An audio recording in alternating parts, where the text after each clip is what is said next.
السلام عليكم ورحمة الله وبركاته ولا الله يوائد السلامي وحان ربا إنان وحير اسبربردق aan ku sameeyo dilkii George Floyd oo wadan kan Mareykanka inuu dhashay oo bulshada iyo mujtamaca madow ka tirsan oo ogtihiin rido ficili iyo jawaab adagna laga bixiyay iyo wuxuga wadankeeni waxyaabo ka jira shaki kuma jiro walaalayaal in ninkaas qaabka loo dilay oo dhulmi badan uu ku jiray intii ay dadku ka dhiidhiyeen iyo intii ay ka istaageen way ku mahadsan yihiin iyagoo ilaalinaya waliba nabadgelyada waxyaabo badan laakiin waxaan rabaa inaan dhaho waxa weeye dhulmigu halkan uu ka jira wadamada dibadda wadankeenina uu ka jira dilku wadamadan uu ka jira wadamadeennina uu ku badan yahay quursigu iyo dadka qaar in la liido oo ama madownimo lagu liiday way ka jirtaa wadankeenina way ka jirtaa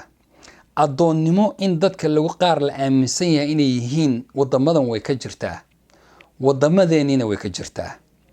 intaas oo dhan way jirtaa waad ogtihiin waxa aad iyo aad ii cajab geliyay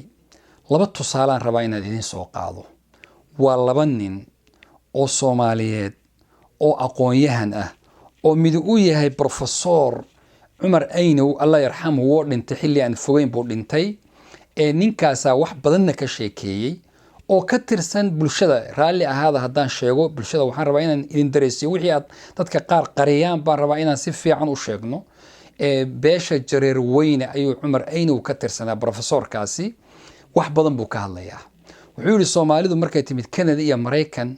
baa waxay leeyihiin sidaas ay noo arkaan madowbayna dhahayaan waana liidayaan wuxuu leeyahay meeqaad idinkuna soo liidi jirteen meeqa ayaad idinku dadka ku soo niyada ka soo diri jirteen meeqaad waxbarashada laga reebi jiray wuxuu ka sheekeeyay taariikh hore oo ku soo dhacday ninka labaad waa nin la yiraahdo Maxamed Xasan Cali Waji waa ustaad oo waxbarashada dadka waxbara macallin buu ahaa wuxuuna ahaa suxufi Soomaaliyeed ninkaas dhibaatada soo qabsatay waana beelaha la yaso oo dadka farsamada iyo birahaba u tuma ayuu ahaa laakiin Soomaalidu yasbe uga dhigeen wuxuu yiri maalin baa waxaan galay iskuulka sabuuradii baa waxa lagu sii qoray waan ku ognahay inaad tahay tumaal waxaan iri buu yiri in aniguna galaaskii ku xiga anaa ku sii qoray kii ku sii xigay anaa ku sii qoray kii kale anaa ku qoro yiri kadib buu weydiiyay ninkii iskuulka haysto yiri maxaad magaca u sheegay oo maxaad u soo celcelin waxa iri buu yiri adiga ay idinka hawshan igala horeeyay idinkaana ku qoray waxaana aaminsanaa buu yiri in macallimiinta qaar ay ka soo shaqeeyaan kadib gabadh baa laga soo doonay yiri waxaan ku iri buu gabadha soo moodinay tumaalta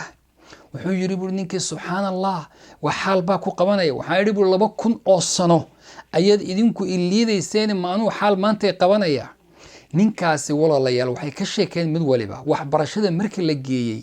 in la yiri maxaad ka soo doontay meesha waa dadkeeni waa wadankeeni waa dariskaagi waa qof adoo kala ah marka sideen qaabka inta leeg u mari karnaa waxaad ogtiin Axmed Dawlo in la gubay waxaad aragteen in inta soo gabdhood iyo wiilal oo dadka la yiraahdo isma guursadeen oo inta isguursadeen la xirxiray aabahood iyo hooyadood oo ma silsilada lagu xiray oo gacmaha iyo luguhuba ay go'een haddaba message-ka aan rabo waxa weeye inaan iraahdo waxaan aan ka dhiidhiyayno adduunku ka kacayo ninka dilkiisa ka kacay wadankeena ka jiraan inaga isliidna shaqooyinkii baan isku liidna xataa siyaasad ahaan 4.5 ka la sameeyay aragteen dad aan isliidayo way oo kala qabiil weyn oo leeyahay kan waa reer hebel waa Landheere waa 5 kana waxa way point fulan waa inta way marka waa dad la kala sareysiinayo hadda galay oo lagu shaqeysto weeyaan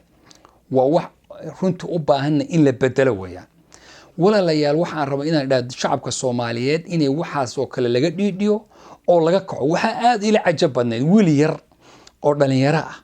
oo wadamadan aan fili inuu joogo ka hadlay meel dhow dadka madow iyo ninkan dilkiisa ka hadlay wuxuu yiri wiilkaasi cadaygayga aan haysto ayaa madow oo dhan ka fiican bal u fiirsada iskaashaha wuxuu yiri aan qabo intuu soo bixiyo saag lugtiisa soo yiri iskaashaha aan qabo ayaa madow oo dhan ka fiican billaahi calayka wiilka yar oo diin ay ka muuqato iyo fulaan iyo camal iska dhigaya nin sunno iyo diin u danaynaya caqliga uu ku soo barbaaray waa caqligii dadka liidi jiray waa caqligii dadka aan ka hadlaynay waa kuwii gubayay waa kuwii dilayay kuwaasoo isaguna caqligaas wataa diin buu sheeganayaa muuqaal baa ka muuqda diimeed wuxuu leeyahay kabahaygaas ama soksiskayga aan qabo ayaa wuxuu ka fiican yahay madow oo dhan ama cadaygayga waa caqliga aw insaankii la karaamay walaqad karamnaa bani aadam aw sharaftii ilaahay subxaanahu wa tacaala dadkan uu u sameeyey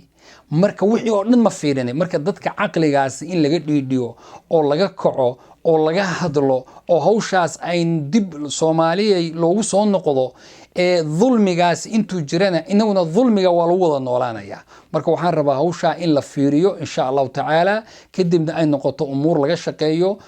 culimo iyo indhergarad iyo rag iyo dumar iyo dawlado iyo kulligood iyo siyaasiba in hawsha laga wada shaqeeyo insha Allah barakallahu fiikum assalamu alaykum wa rahmatullahi wa barakatuh